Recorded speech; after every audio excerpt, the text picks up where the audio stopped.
से मुकम्मल हो गई थी जिंदगी, दस्तके खुशियों ने दी थी, मिट गई थी हर कमी, यूं बेवजह दिए सजा, ख्वाब देके वो লাস্ট 1 মান্থ ওর সো আমি আসলে জানি না তুমি কতটুকু বুঝছো বা বুঝো নাই, सितम কিন্তু আই রিয়েলি লাইক ইউ। সেই প্রথম যেদিন তোমাকে ফুলের দোকানে দেখছি ওই দিন থেকে আসলে আমার তোমাকে অনেক ভালো লাগতেছিল।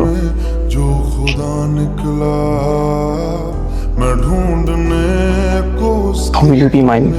जो खुदा দোস্ত মাইশা আমার প্রপোজাল অ্যাকসেপ্ট করছে, ও বলছে ও আমার লাভ করে, আমি জাস্ট জানি না কি হলো। It's all goes to you দোস্ত, তোর জন্য এসেছে, তুই না থাকলে জীবন আমি পারতাম না। কংগ্রাচুলেশন দোস্ত, আমি অনেক पता निकला